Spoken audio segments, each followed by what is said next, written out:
Hello, everybody, and welcome back to our nutrition and wellness for myeloma chapter. Almost forgot what I was going to say. My name is Audrey Burton-Bethke, and I am the Myeloma Community Director here at the Myeloma Crowd by Health Tree, and I'm excited to see you again.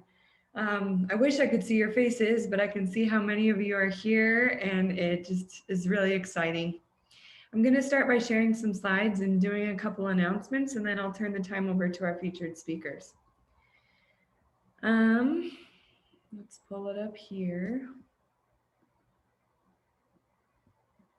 Sometimes sharing my screen doesn't go as well as I'd like, but I think I have it.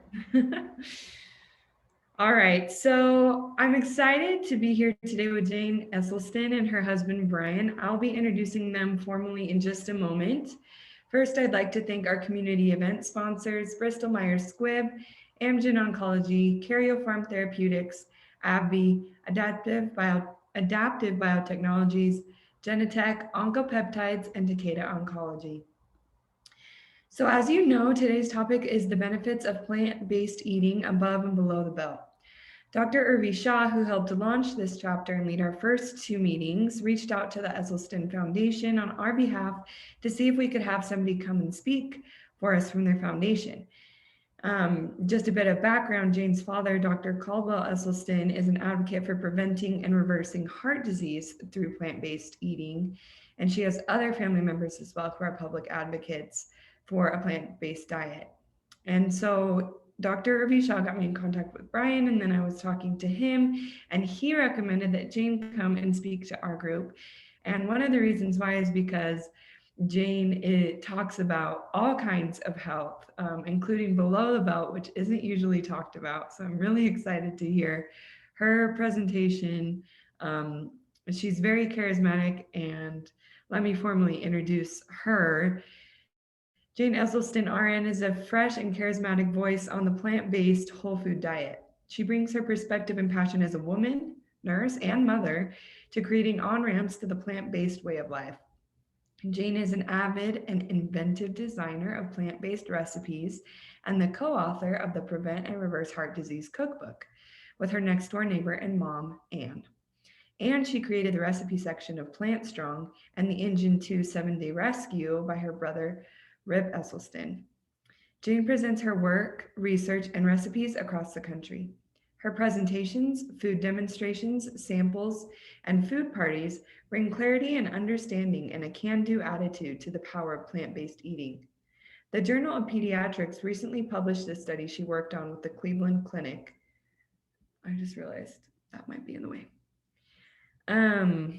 The Journal of Pediatrics recently published a study she worked on with the Cleveland Clinic, observing the effect of a plant-based diet on pediatric obesity and hypercholesterol, you guys know me. I don't know how to pronounce words.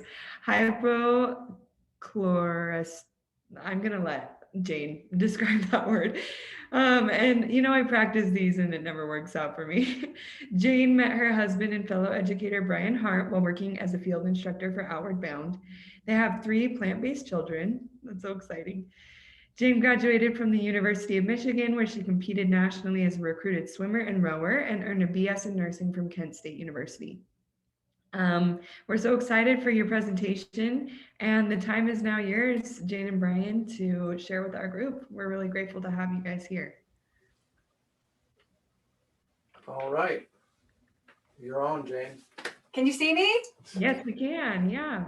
Are you getting some waves? I don't know what Brian sees over there. Are there faces or just comments? I just see Audrey. Yeah, it's me. Okay, Audrey, you're going to have to express what everyone else is expressing. So we have Okay, I'll do my best. Well, thank you for the kind introduction, and I really am excited to be talking to such a great specific group today. And I love that you've all met Urvi Shah. What a amazing doctor and woman of experience of all this stuff. One thing, Audrey, that I want to have included in what I don't know where did you get that bio? I don't know, because it's fine. It's totally right on, but I got it from Brian, I think. What's that? I sent it to him. I got it from Brian. My husband sent it to you. Anyway, the one thing I wanted to include, especially with the presentation you're getting today, which is the benefits of plant-based eating above and below the belt is that when I'm not doing research or making recipes or cookbooks and things or presenting stuff, I love teaching middle school sex ed, just like a lot of you, I'm sure, right? And I really enjoy teaching sex ed to middle school kids because it's information they need to know about. I mean, informed decision making, and it's preparatory guidance, exactly like eating. You want to have information about what you're eating and guidance for what's ahead. You want to dodge, we all have these long on-ramps sometimes to diseases. They don't happen overnight. So we want to try to dodge those things that we possibly can avoid. Anyway, so let's get started. Let me interrupt you really fast because I forgot to say, Jane is not an expert in multiple myeloma, but we do want you guys to ask, want you guys to ask questions if you have them in the chat or in that question and answer section throughout her presentation if you have them, so that we can either be answering them or save them until the end. But keep in mind when asking your questions that the Esselstyns are not myeloma experts, yeah. Jane are not experts in multiple myeloma. So just wanted to put that plug in before you begin. So sorry, and go ahead. Thank you for including that, Audrey. Yeah, thank you very much for that. All right, but I do want to talk about some experts who really are pioneers in this field of plant-based eating, who want you to know that you are the one in control. You are the one behind the wheel, kind of like the app that you guys were just discussing. I forget the name of it already. Sorry. Health Tree. Really letting you be in control. And that's what this whole food plant-based diet absolutely puts you in control, which is so exciting. And I want to start by talking about an amazing doc. Maybe some of you guys have heard of him, Dr. Neil Barnard. And I have this book is right down there. I don't want to pull it out, but it's called Dr. Neil Barnard's Program for Reversing Diabetes. And it is stunningly clear in, especially with type 2 diabetes, what's going on. And I recommend that anyone, if you know or love anybody with type 2 diabetes, really check it out, read it, give it to them, however the best way to communicate with them is. And also, please know that with multiple myeloma, that you can, remission sounds like many of you are in remission, thank goodness. But you also need to think about and prevent other disease states, other comorbidities.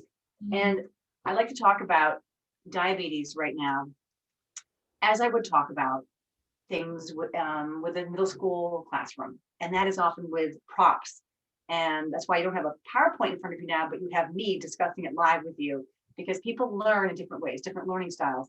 So this is more of a visual and tactile type of learning. So we're going to start talking about not type 1 or type 2 diabetes, but just how we all deal with absorbing sugar into our cells, which make us move and speak and breathe and stay awake during lectures. It's having that in your body. So this is obviously a blood vessel we've cut open for your viewing pleasure. And it's beautiful and silky here because, as my father talked about with you guys, the innermost lining here is called the, Audrey, do you remember? No. It's a big word. I know you just said you wrestled with those. Oh, I thought he did. I'm so sorry. Maybe you will get him. I thought he presented. Irvi Shaw did. Okay, the innermost lining of a vessel is called the endothelium. I'll get there. But basically, I want to talk about diabetes now. So we're going to talk about keep our eyes focused on glucose or sugar in the cells. So the way people work is they eat food, goes in their belly, chomp, chomp, chomp. They break it down into all kinds of components. We all know that food has all kinds of stuff in it, from macronutrients to micronutrients to all kinds of stuff. It breaks down into glucose. And glucose gets rolling through or flowing through the blood vessels. And it's trying to get one place and one place only, trying to get into our cells. So our cells are all along here, but the sugar can't just flow into our cells. It has to be transported into our cells. Does anybody know how, you can write to Brian or Audrey, say if you know it, how does glucose get into a cell? What transport molecule gets it there? Starts with an I, I'm sure you've all heard of it. Anyone, 3, 2, 1, insulin. Insulin comes along and says, hey, we got a message from the pancreas. You just ate a meal. Let's load up. So it loads up glucose onto this molecule and it flows along. And when it gets to our cells, it click, docks on this perfect mechanism, clicking in, drops it off. And it docks on, beep, beep, beep, beep, beep, beep, docks it off. So our blood sugar level is lower. Sugars in our cells, we're staying awake, we're moving, we're dancing, we're paying attention, we're reading and staying awake, watching moving and staying awake, we're taking walks, going for runs, walking the dog, throwing the frisbee. We feel good, we have energy in our cells. It feels really great. So that's how we all work, healthy, normal, within normal limits, no diabetes, type 1 or type 2. Let's quickly talk about type 1 diabetes. Type 1 diabetics, they eat food, chomp, chomp, chomp in their belly, it breaks down, glucose goes flowing through their blood. But type 1 diabetics don't make something very important. What do they not make? Anyone? Insulin. Oh, who just said that? That was Audrey. Audrey, 2 points for you. We can't hear this. Type 1 diabetics. Webinar, so Oh. we can't hear. We can't hear others. Oh, hopefully, can you hear them, Audrey, at all? Or see them? No, I can't. But, Shoot. Okay. But I, Type 1 diabetics don't make insulin. They don't make trucks. So they can't transport glucose into their cells the way that we are wired to do. So they have to inject insulin into their body, or they have a pump that can get into their body. Thank goodness for whoever created that. So type 1 diabetes is one type of diabetes. And there's another one that used to be called adult onset diabetes. And adult onset was the name for a long time because this didn't happen until people were adults. But as our food supply and changed and whatnot, young kids started to get this adult onset, and now it's called type 2 diabetes. And type 2 diabetics eat food, chomp, chomp, chomp, it breaks down in their belly, glucose goes flowing into the bloodstream. Type 2 diabetics make insulin. They do make it. After a long time, the lipotoxicity can make them not make it, but that's a long time, and that's a rough time. So they load up the insulin. Insulin loads up with glucose, and they go, okay, let's dock it on here and drop off all this glucose where it needs to go. Beep, beep, beep. Drop it off, drop it off, drop it off, drop it off. Uh-oh. Look what's happened. These cells have become insulin resistant. They won't let the insulin drop off the glucose in the cells. So it's become resistant. I'm sure you've all heard of insulin resistance. So look at the blood sugar level here. The blood sugar level is high. Is it the blood sugar problem? Is it the sugar problem? No, it is something happening here. This seems to be a barrier. This seems to be the issue, making it resistant. So what is this?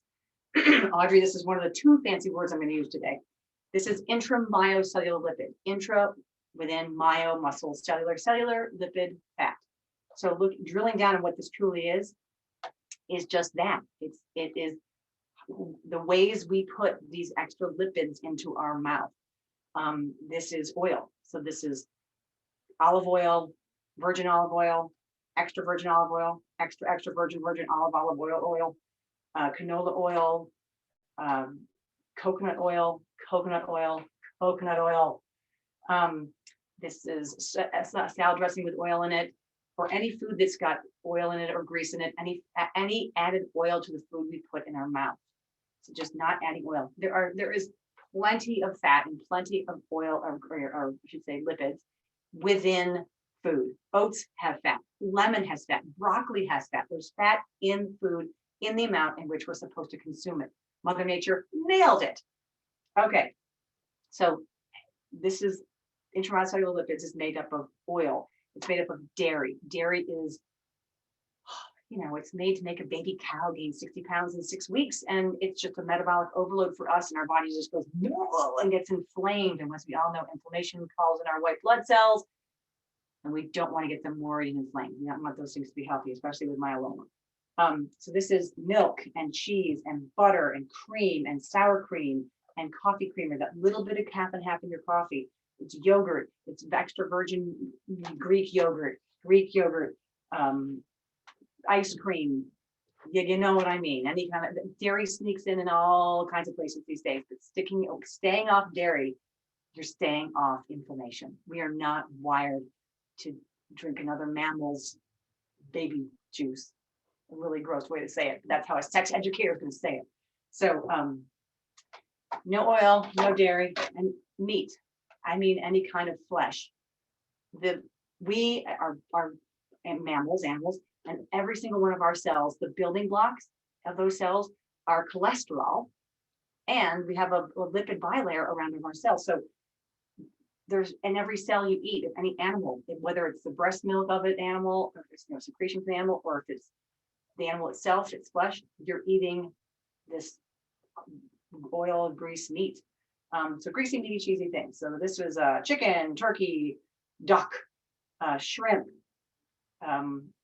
salmon, pork chops, burgers, hot dogs.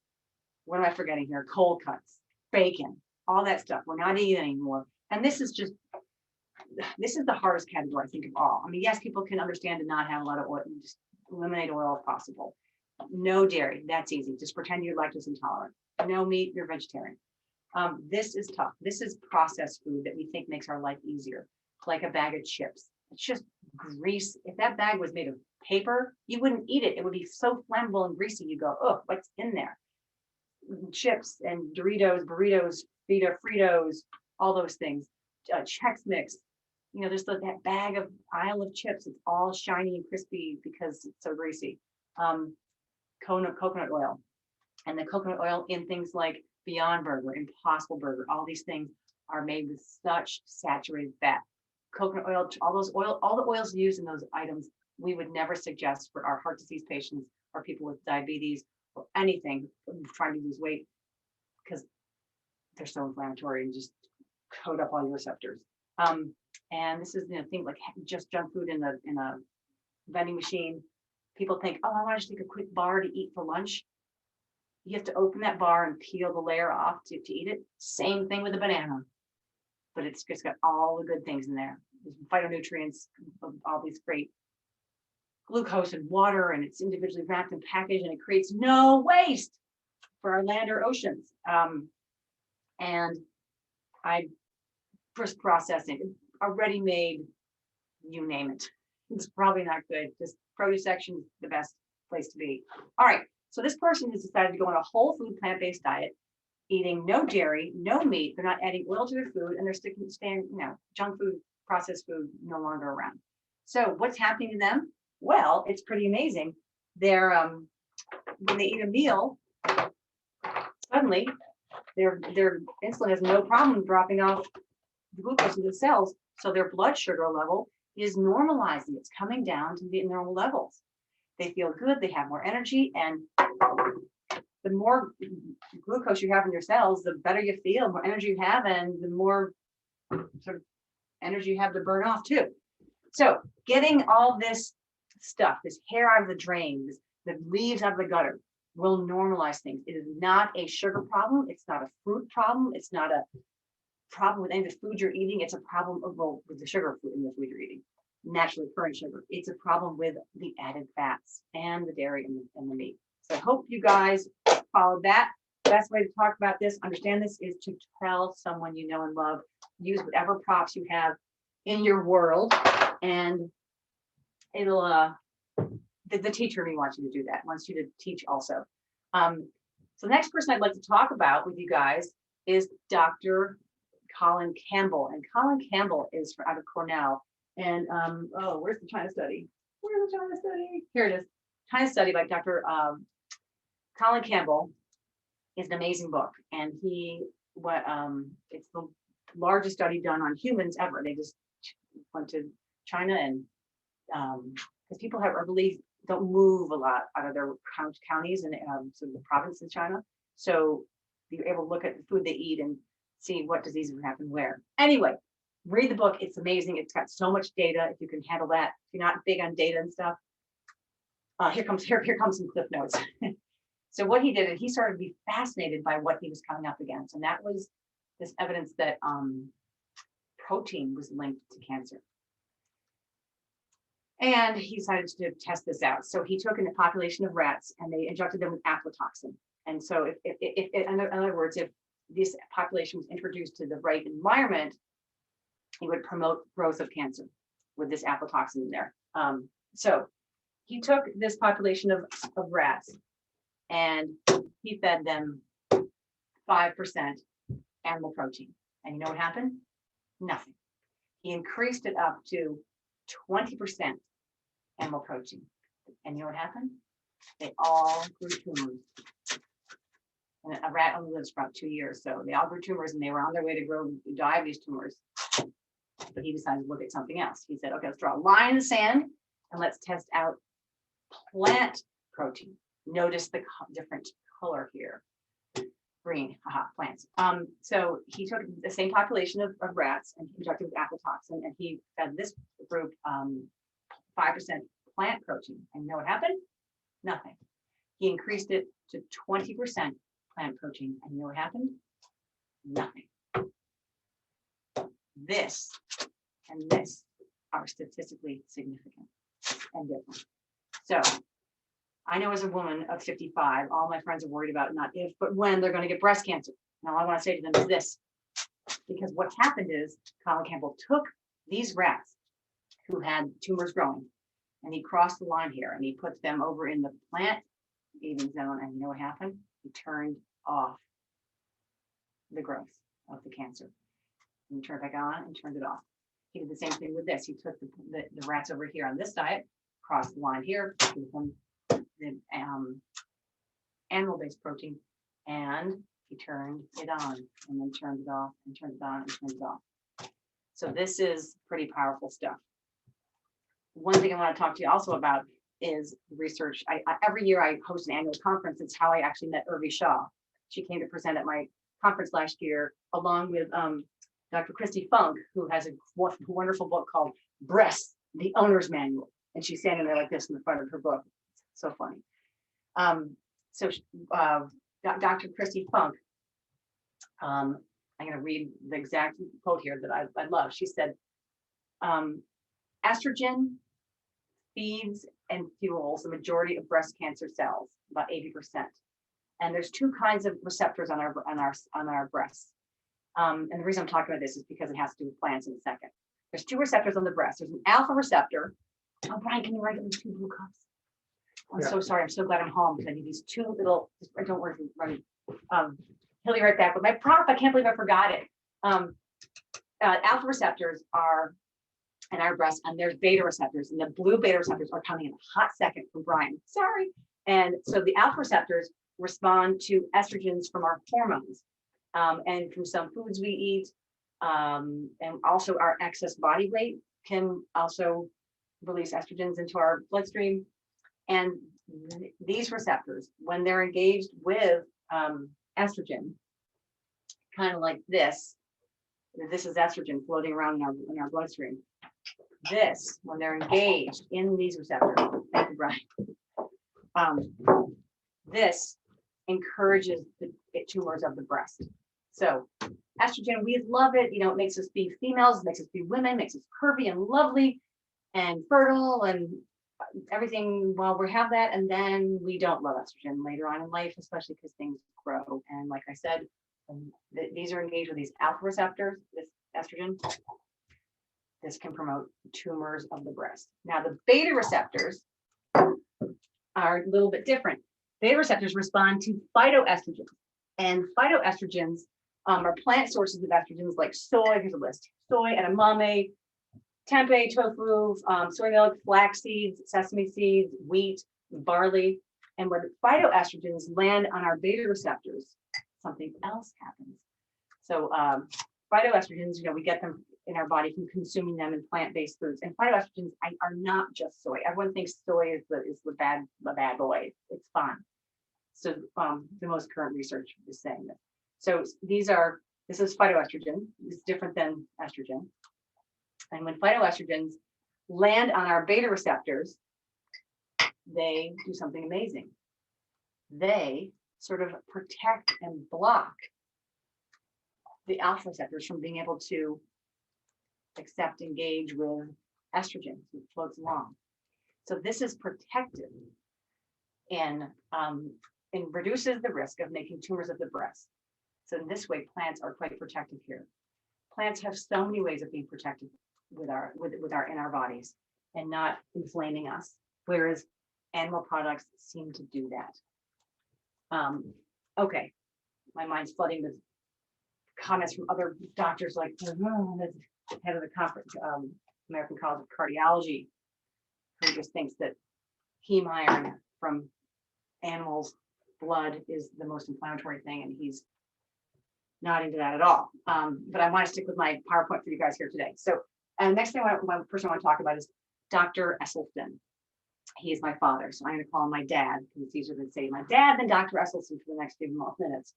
And he, oh gosh, how many years has it been now, Brian? 38 years ago or so, started to do research at the Cleveland Clinic to treat the cause to prevent heart disease. And he did that through a whole food plant-based diet.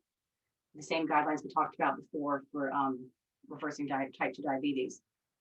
And what he discovered is that one of the most important parts of our anatomy to be aware of is this innermost lining of the artery.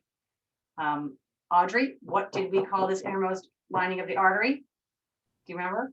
If I remembered, I could not pronounce it, so I don't know. Endo. Can you say endo? Endothelium. Endothelium. So the endothelium is this beautiful silky lining inside all of our arteries. And our arteries are these amazing things. I always compare them to like the wool, the favorite wool blazer. It has like a nice strong outside, but the inside is silky and slippery. And you want to be silky and slippery so your arm can slip in and out, but it's warm and protective on the outside, because it's kind of your jacket. Same with your arteries, exactly how they're kind of built, not with wool. And that innermost silky lining is this endothelial, which is these little tiny like red brick road. If you could see the little red cells all along, and those cells release nitric oxide, which is a gas. Yes, our arteries can release a gas that makes them dilate. So if you've ever been running or using your arms a lot, or ever seen someplace in your body that has to get more blood flow, you've seen, we're going to get below the belt. We'll know more about that in a second. But more blood flow happens when the artery dilates. And that dilation is key to have happen. So we want our vessels to be silky and smooth, not covered with sticky, plaquey, waxy buildup that is caused by greasy, meaty, cheesy food, the standard American diet, SAD, sad diet. Okay, so this endothelial lining is so important. It makes things not, it's like Velcro. It makes things not stick in our vessels, so our blood is flowing friction-free from our head, to our head, to our toes, to our nose, and to our hose. Haha, we're going to get below the belt soon. So it helps. It's a vasodilator, this nitric oxide. It keeps things from sticking, and it prevents blockages and all these things we don't want to form. So what I want to act out with you now is what can happen when we sort of expose this environment to greasy, meaty, cheesy foods. There are lots of things that flow through our bloodstream, and some of the healthiest things that flow through are actually cholesterol. As I mentioned earlier, we need cholesterol. It builds all the cells, the 2x4s of all of our cells, and it's the backbone of testosterone and estrogen, our biological hormones that make us be male and female in our physical expression, maybe not how we identify. So here are beautiful, look how they just float right through. These are the LDL cholesterol molecules that we need flowing through our blood, head, toes, nose, hose, no problem. But when we eat a sticky standard American diet, it starts to get sticky. So this is going to represent just a layer of you can imagine. I'm sure you've all seen pictures of a plaque buildup in an artery. It's just one vascular surgeon friend of ours. I said, what does it look like? What does plaque feel like? I just want to have a visual. Again, the middle school teacher. He said, have you ever dragged your finger across the top of a cheesecake? And I was like, ooh, yes. Okay, got it. So it's this sticky, smooth, easily to flake off with things kind of layer. So this is that sticky layer inside of our beautiful artery. And we have our cholesterol flowing through. And so what do you think happens? Like, what if you threw cotton balls down a layer of Vaseline? They would all stick.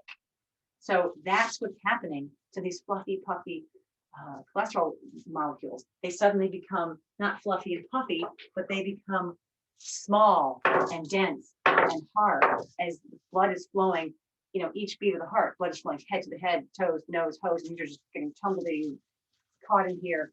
And they actually end up migrating between the little red brick, the red cells, like red brick road of the endothelial cells, and they get into the subendothelial between the cracks. So they're underneath this layer. It's like having a splinter under your nail. So all this pussy buildup happens around it. And this suddenly is a pimple. Inside the round space that's your vessel, you have this pimple. And the blood is trying to flow to your head, to your toes, to your nose, your hose, every single heartbeat. And it's hitting here and hitting here and hitting here and hitting here. Until this gets whisper thin like a spider web, and it breaks and it ruptures. You rupture this membrane, and all this stuff comes spilling out. And since you tore the membrane, the blood is flowing and it's clots. I'm now a clot. We can't get blood to the head, stroke. Can't get blood to the toes, intermittent claudication. Can't get blood to the hose, ED. Can't get blood to the nose. We don't know what that's called. Let me know if you know what that's called. So I want to reverse this process because we have seen this happen innumerable times with people with a whole food plant-based diet who want to reverse their heart disease. So if I'm not a clot, that means I don't form. And if I don't form, it means that, oh, well, the membrane didn't tear then, so we'll put everything right back. Oh, well, it's going to tear if it's fluffy and puffy. So let's get, or sorry, if it's full of pus. So let's get the pus out of there. Well, in order to get the pus out of there, you have to get this hard, small, dense, hard, oxidized LDL out of there. Well, they're just going to go right through this way. So we have to make them be fluffy and puffy again. And they'll only stay fluffy and puffy if we don't eat a standard American diet. And now it's back to this. Can this happen? Yes, yes, yes. All right, there's another kind of cholesterol out there. I'm sure you've all heard of it. It's called HDL. And HDL is the happy, healthy, helpful LDL, lipoprotein, whatever, LDL, HDL. And it goes and it picks up all of this. It's like a little garbage truck. It picks up all this cholesterol, takes it back to the liver to recycle it because our body knows we need cholesterol to make all of our blood cells and for all of our cells, 2x4s, and we know that we need to have it to recycle for our hormones because we cannot depend to get it through diet. There's only one source of cholesterol. Audrey, do you know that? There's only one source of cholesterol that we can eat, dietary-wise. Do you know what that is? I'm kind of been talking about it this whole time. Plant-based? Audrey, still there? Yeah, it's a some type of plant-based cholesterol, I'm sure. No. We make our own, but we recycle our own. But there's only one source of dietary cholesterol. If you want to reduce your cholesterol, you just stop eating one thing, and it'll go away. Butter? Where's butter come from? A cow, so animal-based cholesterol. Yep. Animal food. Don't eat the animal or the animal's excretion, and you will not be consuming cholesterol. And there you go. Just one source, animals. So, sorry, I have a question really fast because this is fascinating to me. So you really can reverse, like even if you have that pimple that you were talking about. Yep. You can reverse that. Yeah. Sometimes people get some calcium buildup around there, which is protective. It's like getting, if you lift a lot of weights or something, you get calcium, you get calluses, thank you. So calcium in there gets kind of rough and it's trying to help shore things up. So the plaque will go away, but some of the calcium might stay, but that's not as scary as it sounds. Mm-hmm. So yeah, I mean, but this is getting into heart disease, but yes, this can be reversed. Okay. This plaque buildup. Anyway, so what happens here is this, your HDL picks up all this and everyone thinks, oh, having a lot of HDL is great. Well, if you're on a plant-based diet, how much garbage do you have out there to pick up? Not a lot. So are you going to make a lot of HDL molecules? No, you're not. Your HDL is going to go down as well because you don't have a lot of garbage to pick up. So you're not going to make a lot of garbage drugs. When you go to the doctor and they say, oh my gosh, all your numbers are looking so great, so low. All these inflammation markers in your blood are down, your weight's down, your blood sugar's down, your triglycerides are down, your blood pressure is down. Everything is going down, including your HDL. They may say, well, you should keep eating a lot of oil to get your this up because they would think that makes it better. No, you're gonna say, you know what? I don't need any more. I don't need a lot of garbage. I don't need a lot of garbage trucks, then I'm okay. Haha. They won't know what you're talking about, but you will. Plenty of cultures that don't eat standard American diet have very, very low HDL numbers, like in the below 40, and they are all fine. Okay. So I want to quickly just mention that I did a study with the with the Cleveland Clinic, and it included looking at a population of kids who had high cholesterol, which is hypercholesterolemia, high cholesterol in the blood. There you go, Audrey. Hypercholesterolemia and obesity, and we put them on the American Heart Association diet or a plant-based diet for a month. I taught the plant-based diet for the month for half the kids, and they taught the American Heart Association diet with the other. We're looking at high cholesterol and obesity. After a month, what was so kind of exciting is that we saw changes in both groups. And no matter when you change your diet, you always see changes. So we knew we'd have some. In the American Heart Association diet, they had changes in 5 things. A little bit of inflammation marker in the blood, mid-arm circumference, waist circumference, and their body weight. No real changes on anything to do with cholesterol. Plant-based diet, they had the following changes. They had a decrease in the MPO, which is an inflammation marker in the blood. It decrease in the CRP, again, inflammation marker in the blood. Decreased blood pressure, LDL, total cholesterol within insulin level, body weight, BMI, and mid-arm circumference. So we saw changes in their cholesterol levels and in their body weight. And as you noticed, decrease in all the inflammation markers in their blood. Again, we don't want to trigger inflammation, which is all of our white blood cells. So keeping everything calm and not inflamed is great. All right. So of course our feedback was, it wasn't big enough. It wasn't long enough. And we said, okay, we're gonna do another study with 100 participants, and we'll put them on a whole food plant-based diet, or ADA, American Heart Association diet, or on a Mediterranean diet, which has got a lot of oil in it. And I'm sad that I can't share the results from this because they're with the journals right now, and they have been for an insane number of years. It's just taking a long time. But all I'm gonna say is keep eating a whole food plant-based diet. And I won't say any more why. Brian and I have 3 kids. They're all whole food plant-based, and they're thriving in every way. So they go to very competitive colleges. They are some of the best ranked swimmers in the country, and they are just one is 6'7", one's 6 feet, and one is a regular size 6'5". So girl, boy. And they say vegetarians grow taller, and Brian and I are regular size. I'm 5'10", he's 6'2". Boom. Anyway, proof in the pudding. It's actually kind of fun to go to talk about how we grew these plant-based kids, because as they're going along, you can't help but think, okay, how's it going? It went fine. So let's get below the belt. Let's get moving and grooving below the belt. Constipation is not an issue on a whole food plant-based diet. All this beautiful fiber you're eating going through your body. Fiber is not for us to eat. We don't do anything with fiber.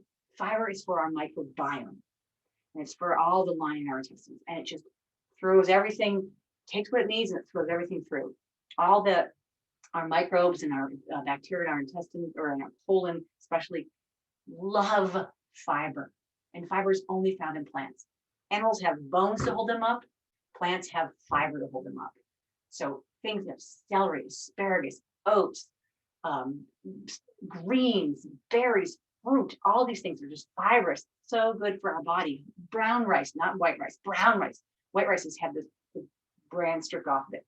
Brown, whole grains, beans, lentils, beans, pulses are also good.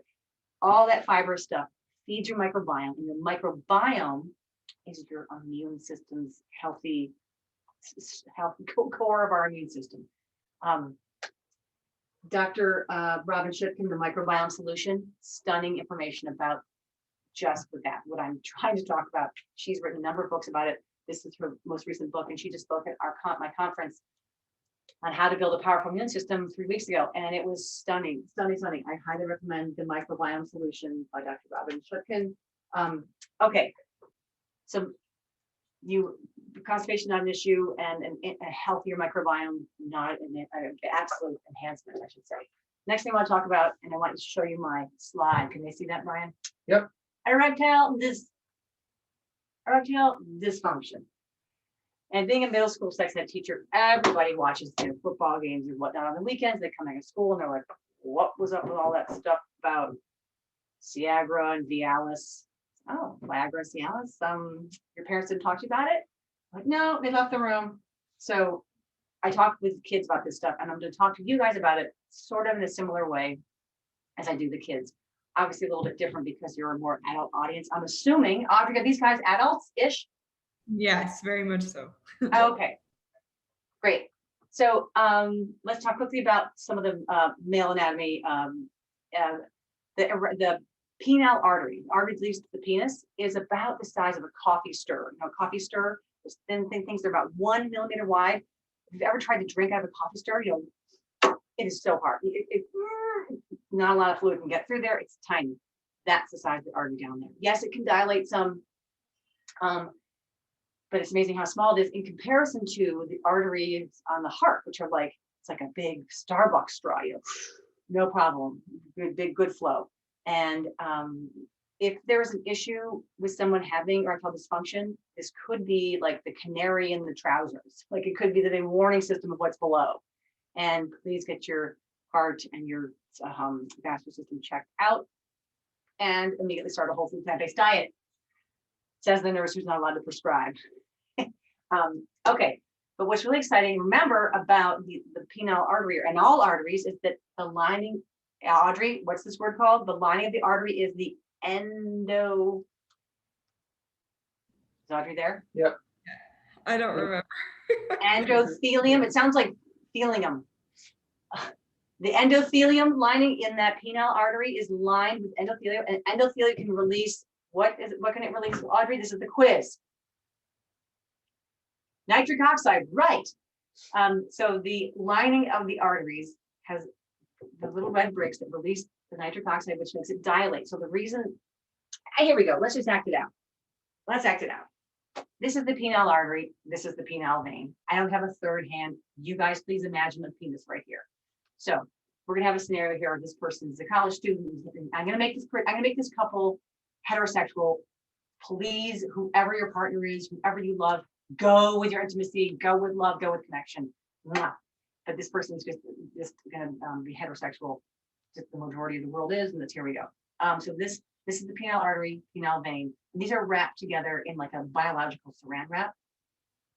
So in this scenario, this person is graduating from college, and they want to ask this person on a date. They've had a crush on them in their immunology class, and they finally go on a date, and they go out to dinner, and they have, Audrey, help me out here. They've got really gross food. What kind of food are they eating? Lasagna. Lasagna. Lasagna can be delicious. So they're eating meaty, cheesy lasagna. Yeah. With white, not with whole wheat noodles, with white noodles. Oh, what else are they eating? Lasagna, meaty cheesy lasagna. Deep fried calamari or something. What's that? Deep fried calamari, I said. Deep fried calamari. Okay, they're going Italian. They go deep fried calamari, and they have really oily salad, and they've got this greasy, meaty cheesy lasagna with extra buttery sauce on top of it. And they have white bread with butter, or they could dip it in olive oil. So this is the greasy, meaty, cheesy diet. And somehow, after this meal that they go on this date for, they go behind their college, big sign of their college, and they're kissy, smoochy. And they're kissy, smoochy. And his brain's saying, yes, go, more. And blood is flowing, And it's sending a message, keep going. This is the meaning of life. Get your genes in the next generation. So it starts to dilate. Okay, and dilate. See how that dilated? Keep your eye on the penis, you guys. I don't have 3 arms. I can't do it. Keep your eye on the penis. Okay, it's up there. So the penile artery has dilated. It's dilated, and remember, it's biologically sort of saran wrapped together with the vein. So the vein has squished. Blood is flowing to the penis, and it can't get back to the heart. This is compromised. It's cut off. It's occluded. It's shut down because this is so big. So blood is staying in the penis, and erection happens because this can be squished, because this can dilate. because the endothelial cells can release nitric oxide. They're not coated and covered with all the standard American diet. Now, somebody under 25 years old is kind of under the warranty, as my dad says. So we don't know really what happens after this situation right here, because they get married. 25 years later, they come back to their college for the reunion with all their friends. And they say, hey, let's go out to dinner at that great Italian restaurant. And meanwhile, they've been eating a standard American diet all along, the last 25 years together. And so they go out to dinner and they've got, deep fried calamari, greasy bread, white bread with butter, and no fiber to be seen, just all kinds of oil, all kinds of cheese, all kinds of meat. They've got cheesy meat lasagna covered in butter sauce. They've, buttery bread, all that stuff. That salad with grease all over it. So they go back to the hotel room they have this time, and he says, hey, we don't have to go behind the sign tonight. We've got this lovely, bed together. So they're in the bedroom and they're kissy, smoochy, and blood is flowing through the 25 years of grease and meat and cheese and deep fried calamari and extra butter sauce and ice cream. Oh, they can fry ice cream. They have ice cream and all these other things. And the blood is flowing out, and the blood is flowing back to the heart, and it's flowing out to the penis and back to the heart. And this is a sad situation for everyone involved. But the next morning, they have dinner, breakfast. They have breakfast with some friends. And up comes a couple running together in their matching running outfits. And they say, oh my gosh, you guys look great. We missed you at breakfast this morning. Oh, we were out running because we're raising money for the Esselstyn Foundation and the Myeloma Foundation. And we are doing marathon because we have so much energy, because we're whole food plant-based, and we just are full of energy and we feel great. And our friend starts to talk to his friend off in the corner and says, hey, everything feels great. He's like, yes, everything feels great. Like, everything? He said, yes, everything. Like, I'm back to my high school down there, everything. Here you go. He's like, wow, I think I'm gonna try to go whole food plant-based. So our friend goes up, this guy goes off and running, and this thing guy thinks, maybe one day I can become whole food plant-based and back to who I was. So we can't tell you how many days, months, years it will take. Depends on what the buildup is here in the vessel. But the reason we talk about this is this sometimes is what is the linchpin for someone. This will make them carry on with a whole food plant-based diet. Once again, you shall fly your flag. That crouching tiger shall become a hidden dragon. The blood blank will be full. On and on and on. With all that. Now, I'm the only girl in my family. I've got 3 brothers, and girls have to have equal opportunity, equal airtime, and I always got that growing up, and I'm going to demand it right now. We talk about men, we're going to talk about women. So women are a bit more complicated. And from being a sex ed teacher for so many years, here, when you talk about female anatomy, and Brian, can you just zoom in on that? Female anatomy like this, girls, boys, everyone in middle school thinks, where is that? I don't feel any of the things the boys are sort of giggling about and talking about when they talk about all their bits and pieces and balls and bats and twigs and berries. So what I discovered is that teaching anything about the female anatomy below the belt, you really need to talk about the anatomy side view, front to back. So in the back, here we go. Pelvic floor for females, front to back. In the back, all women have a hole in the back. Actually, all men and women have the same hole in the back. And that starts with an A. It's the anus. I'm going to put a jump trap right here because this person's going to be whole food plant-based and they're always on time. And the next hole in front of that hole starts with a V. This hole is the vagina, the vaginal opening. I'm going to put this red reproductive tube right here for kind of obvious reasons. And then ahead of this hole is a U, which stands for uterus. Sorry, not uterus. It's hard to put your urethra from, not uterus. I'm so quick to say not uterus, and I didn't say that. This is a urethra. I'm going to put a glass of water here for obvious reasons. The uterus is above the vagina. Birth canal, baby comes out the birth canal. And by this time, the middle school kids are saying, oh my gosh, how many holes does she have? She has so many holes. How many holes do I have? And I just say, you guys, there's a little more. There's more. The next thing is, it's not a hole. This is not a hole. This is 8,000 nerves for one thing and one thing only. It starts with C. This is the clitoris, the clitoris, the clit, sexual pleasure. I'm going to put a disco ball there for obvious reasons. So CUVA is not a word. It's just an acronym, if you will, to know what's happening down below. Clitoris, urethra, vagina, anus. The penis does three things for a man: urination, reproduction, sexual pleasure. Females, girls especially, are raised to think that, oh my gosh, I just have a vagina. And the vagina is this quiet, dormant, silent space that does nothing for a girl until she's 10, 11, 12, 13 years old. Then she has her first period and she has to find this. Guaranteed by the age of boy is 10, 11, 12, 13, he has found his penis.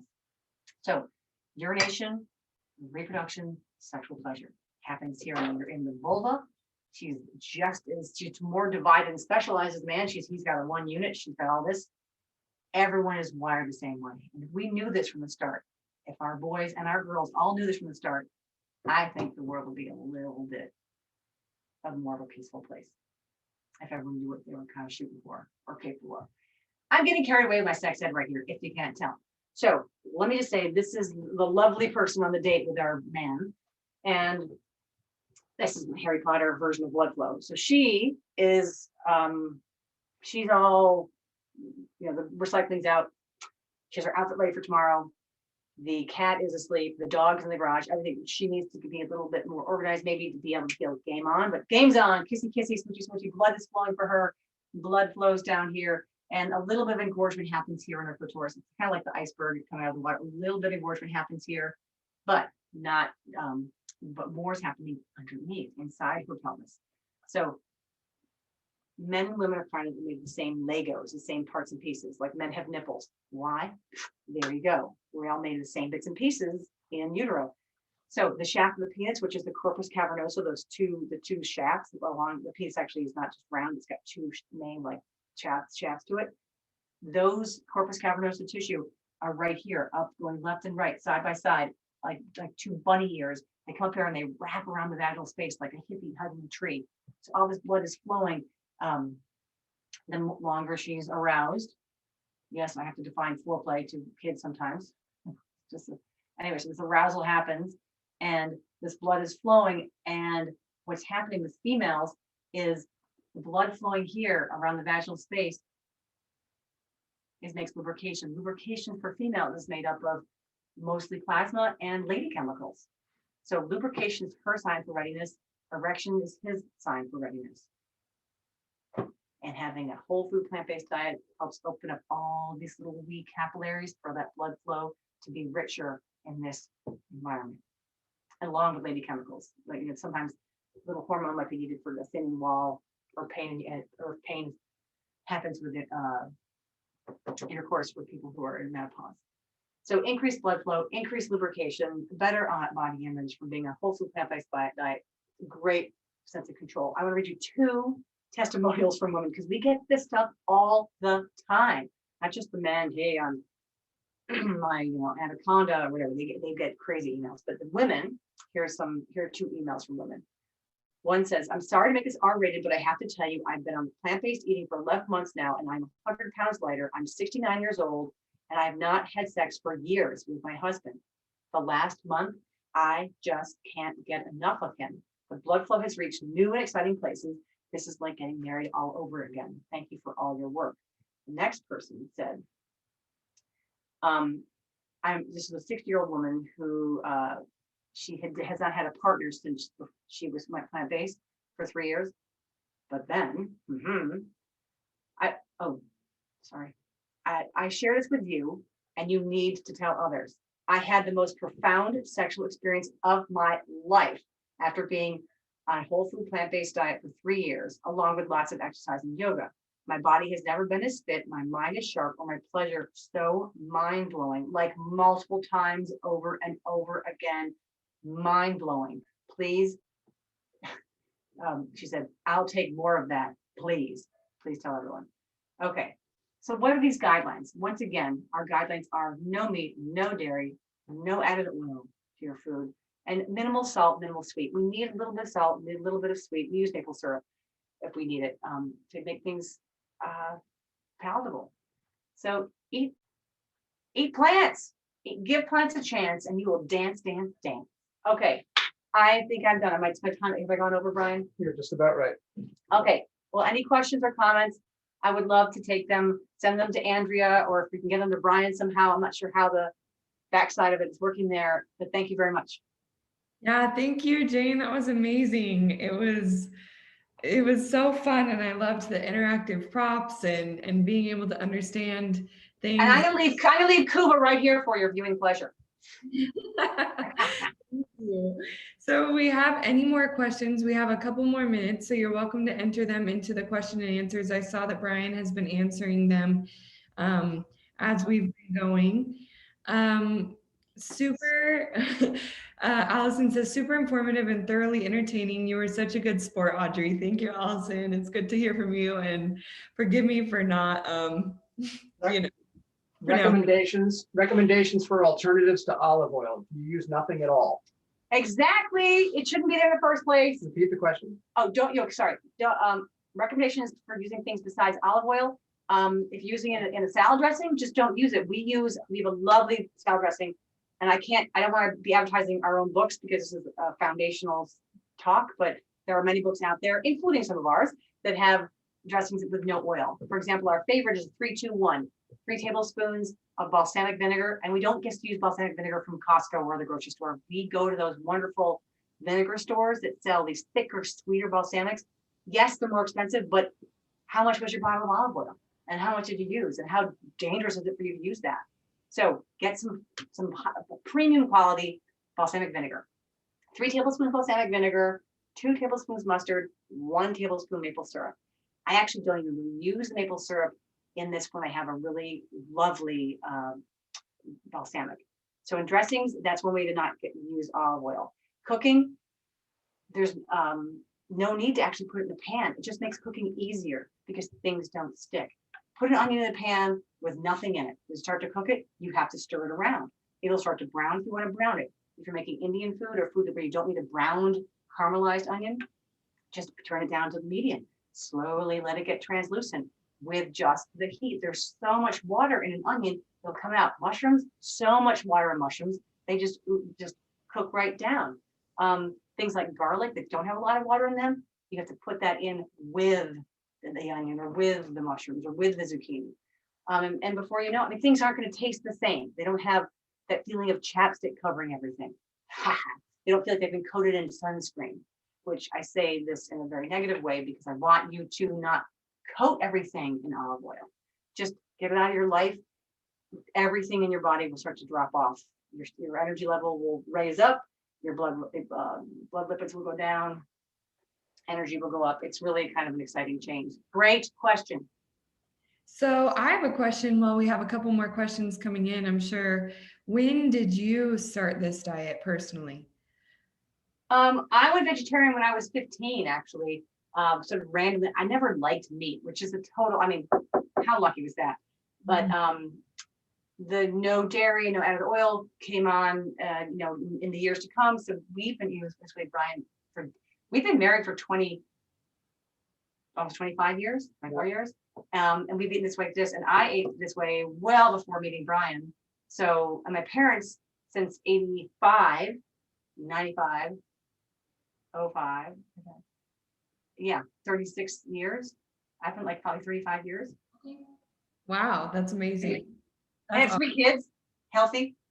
If you can't tell, I got a ton of energy. I don't drink coffee, and we run almost every day, and I do yoga many times a week as I can possibly fit in the schedule of the day. That's what I do. Oh, sorry, go ahead. Someone earlier asked about anemia, and Great question. Anemia is just everybody has there's a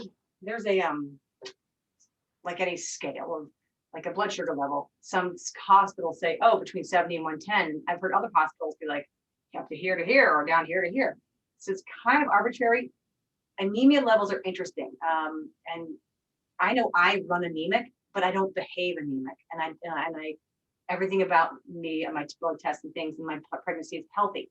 During pregnancies, I did take slow FE, a slow release iron sometimes whenever I remember to do it. But what I do is we try to always have vitamin C with our meal.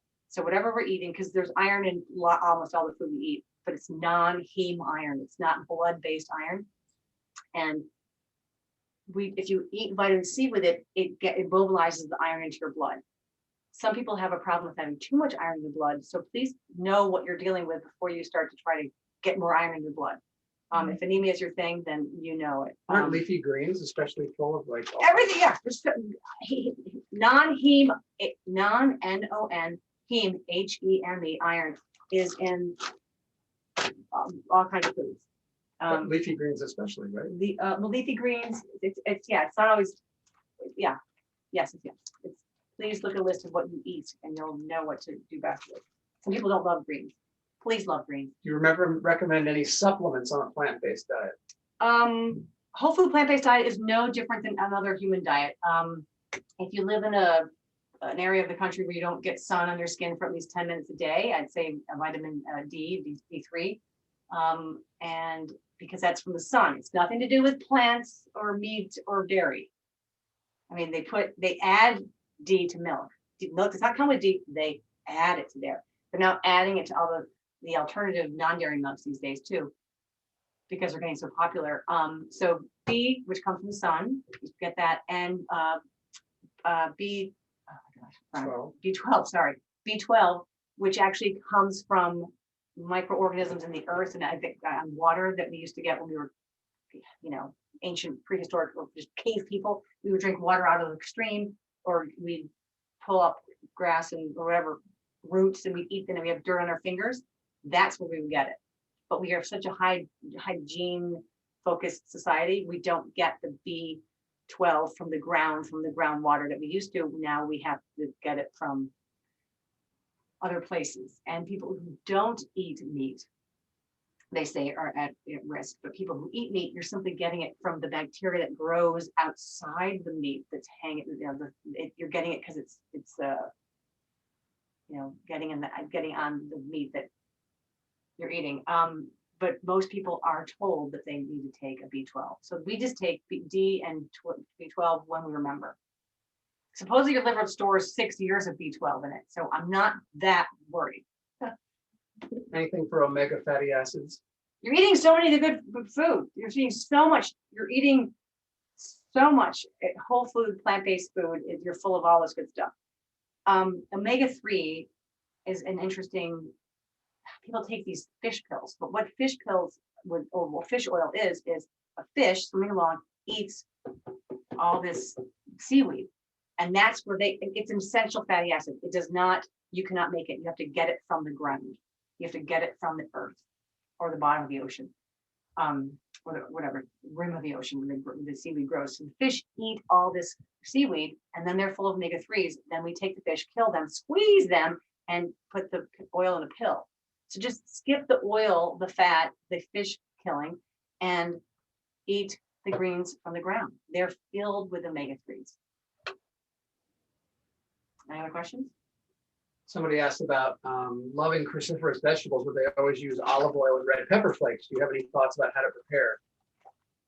Just don't use the olive oil. Put onions in there with them and garlic. Combat your tongue and your brain are so used to this mouthfeel of sunscreen. I mean oil, and it's just like the slipperiness of the Vaseline. I mean oil in your mouth is what you're used to, and your microbiome down here is used to breaking down oil, so it's going to put this craving for oil. Fight the craving for about a week. Just don't do it and see what happens. You'll be amazed at how good your food tastes versus how good your oil tastes. You're used to your oil and how it tastes with oil and salt are a great tasty combo. I'm not going to fight that at all. I mean, I'm not going to argue that at all. They are amazing, but that's a great question because you just have to get in there and be tough. Be tough and don't use oil. Things do not cook the same. They don't have the same roasty, crispy stuff. It's hard. You're getting rid of some of the old familiar flavors and textures. Yeah. Thank you so much. Just one last question and then we'll finish. We have a lot of patients that end up with diarrhea because of different side effects. And I know you talked about constipation, but with the increase of fiber, what foods would you recommend when battling diarrhea? Oh, and that's something that all the nurses who are, if someone's on a hospital floor, they would just say, stick with the brat diet. Just you're drinking water. Don't drink juices because there's so much fiber in the juices, but drink water and brat, which is bananas, rice, applesauce, toast. None of those things are animals. Okay. Plants will help you when you're sick. Plants will help you when you're healthy. Plants are the best. Great. Thank you so much. And thank you, Jane and Brian, for your participation today, for presenting to our group. I know I really appreciated it, and I'm sure that they did too. So I'm excited. I have to say, you can get your Cuba t-shirts if you go to my website. Okay. I'll include that in the follow-up email that we're going to be sending out. Thanks, Audrey. Great to hear everybody via you. Thank Those are you. great questions too, by the way. Thank you. All right, so you can join us next month to hear more about how nutrition can help you manage and prevent diabetes. Jane talked about that a little bit today, but we're going to expand because I know that so many myeloma patients are dealing with either type 1 or type 2 diabetes. Dr. Mahimi Gulati will share research studies about nutrition for diabetes, as well as case studies managed with nutrition. And she's also going to give patients practical, useful nutrition tips to manage their diabetes. As I'm sure you know, steroids often alter the blood sugar of myeloma patients, and Dr. Gulati will talk about how to deal with that in this meeting as well. It's going to be on April 27th, 2021 at 12 p.m. Eastern. Please note that this meeting will be 1 hour earlier than normal due to Dr. Gulati's availability. You may be interested in upcoming events that we have going on in our community. Thursday, April 1st at 1 p.m. Eastern is the launch of our stem cell transplant chapter. This is a chapter I'm really looking forward to. Almost every myeloma patient has to decide whether or not they're going to get a transplant. And there's a lot of misinformation about who qualifies, and also not enough practical advice for myeloma patients who have been through these procedures. Add the fact that the transplant can take place as an outpatient or inpatient procedure, and add COVID-19, and all of a sudden the difficult choice just became even more complicated. Whether you have a transplant or evaluation scheduled, or you are just wanting to support the next generation of myeloma patients with your advice, join this Thursday for the launch of a chapter unlike any you've ever seen. Friday, April 2nd, we're launching the relapsed refractory chapter. We will have multiple myeloma specialists, Dr. Agni Painter, speak about the newly approved FDA drug melflufen. And this is a drug that's giving hope to many relapsed or refractory myeloma patients. So I'm excited to hear from her. Although this is late on a Friday night, we really hope that you can make it to this event, or at least sign up for it so that you can get the recording, and it's going to be fascinating. Tuesday, April 6th will be the Myeloma Financial Coach chapter. We're going to be discussing how to maneuver the work environment when you have cancer. What are your options, but most importantly, what are your rights? So join Diana Valentine, our Myeloma Financial Coach, as she gives us these answers.